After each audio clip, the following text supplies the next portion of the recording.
ẹ̀sìnkú àṣekù ọdún ìròyìn tàṣálẹ́rẹ́ láti iléeṣẹ́ NTA Ìjẹ̀bú Òde ìkànnì alárágbà Ìdá Abíọ́dún Ajíbọ́lá oníròyìn. Àwọn akọ́ṣẹ́mọṣẹ́ nípa rírí sí ìjàmbá iná ti gba àwọn lọ́gàlọ́gà nínú ètò ìkọ́lé lámọ̀ràn lórí àwọn ohun èlò wọn. Nígbà tí wọ́n ń sọ̀rọ̀, àwọn àlejò wa lórí ètò Ẹ Káàárọ̀ Ọmọ Nàìjà ti dámọ̀ràn láti bójú wo àwọn ohun tí ó ń ṣe okùnfà ìṣẹ̀lẹ̀ iná. Ekemini Williams ló jábọ̀ ìròyìn. Ọdún 2021 tó ń parí lọ yìí jẹ́ ọdún ayọ̀ fún àwọn òṣìṣẹ́ ẹ̀ka ètò ìdájọ́ nínú ìfọwọ́sowọ́pọ̀ wọn pẹ̀lú ètò ìṣèjọba tí ó wà lóde báyìí nípa gbígbógun ti àwọn ìwà àìtọ́ èyí tí àwọn ènìyàn ń hù pẹ̀lú àwọn ohun èlò tí kò bá òfin mu. Ọlábọ̀dé Arẹwà ló jábọ̀ ròyìn yìí wálé fún wa. Kò pẹ́ púpọ̀ tí àwọn òṣìṣẹ́ aṣọ́bodè fi ọwọ́ òfin mú àwọn ọkọ̀ àjàgbé 14 èyí tí ó kún fọ́fọ́ fún àwọn àpò ìrẹsì káàkiri àgbègbè Sẹ̀mẹ̀.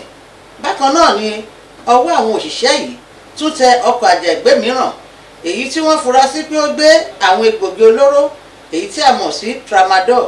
Adéníyì Táíwò ni ó mú ìròyìn yìí tó wá létí. Ẹ̀yin ará, ní báyìí a ó dá dúró díẹ̀ fún ọ̀rọ̀ ṣìtì ráńpẹ́. Ìròyìn wá ṣe tẹ̀síwájú. Ǹjẹ́ ẹ ti gbọ́ pé kí ni pé kókó lẹ́gùn yán ṣùkú lọ́kọ̀ àgbàdo ká sọ̀rọ̀ kábà bẹ́ẹ̀ ọkọ̀ gbòógì níléèwé gíga Àtìbà yunifásitì ń ṣe. Tá a bá ní kẹ́dàálẹ̀ kẹ́tùsà bí Òṣùmàrè ṣe yọ tẹ́tẹ́ láwọ̀ sọ́mọ̀ ní Àtìbà yunifásitì tó kalẹ̀ sílùú Ọ̀yọ́ ṣe yọ láàrin àwọn akẹlẹgbẹ́ rẹ̀. Ìwé ẹ̀rí wọn múnádóko ètò ẹ̀kọ́ wọn sì mọ́yẹ́ lórí. Pẹ̀lú àwọn ètò ẹ̀kọ́ bíi nursing science, medical laboratory science, public health, accounting, economics, agricultural extension and rural development àti bẹ́ẹ̀ bẹ́ẹ̀ lọ. Ìwọ tó o bá ti gba 140 máàkì 140 níbi ìdánwò UTME tàbí jù bẹ́ẹ̀ lọ tó sì tún wá ní kírẹ́dìtì 5 tó yarantí nínú ìdánwò WAEC tàbí NECO. Tara ṣàṣà kó wá darapọ̀ pẹ̀lú iléèwé Àtìbà yunifásitì. Fún àlàyé lẹ́kùnrẹ́rẹ́ ó lè pèsè àwọn ẹ̀rọ ìbánisọ̀rọ̀ wọ̀nyí: 08103494152 tàbí 08038579822. Tàbí kó o kàn sí wa lórí ẹ̀rọ ayélujára wa www.atibauniversity.edu.ng. Àtìbà yunifásitì ọ̀kan pàtàkì lára yunifásitì tí ìjọba Nàìjíríà lù ló ń tẹ̀. Fún ayọ̀ àjọyọ̀ ọdún láti jẹ́ ẹ̀kúnrẹ́rẹ́, a nílò láti nawọ́ àánú sí àwọn tó kù díẹ̀ kí a tó fún láwùjọ wa, láti rí dájú pé gbogbo ènìyàn ló yà ṣàjọyọ̀ ọdún láì wo ipò yòówù tí wọ́n bá wà. Èyí ni ọ̀rọ̀ àwọn tí wọ́n bá ikọ̀ akọ̀ròyìn wa sọ lórí pàtàkì fífi níṣe àánú.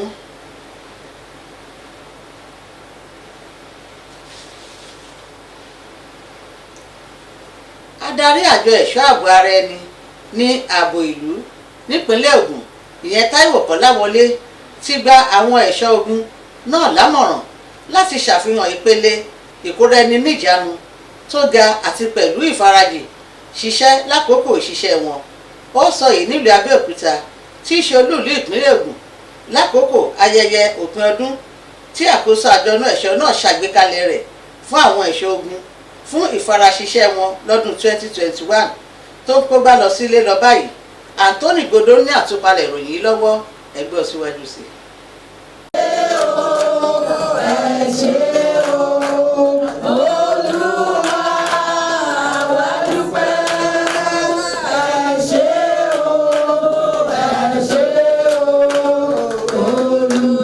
Bí nǹkan ṣe rí nìyẹn níbi ayẹyẹ ìparí ọdún tí àjọ ààbò ara ẹni làbò ìlú èyí tí àwọn àjọ náà ṣe láti fi mọ rírì àwọn òṣìṣẹ́ ẹ̀ṣọ́ wọn tó ṣe gudugudu méje àti ìfọkànsìn wọn jálẹ̀ ọdún 2021.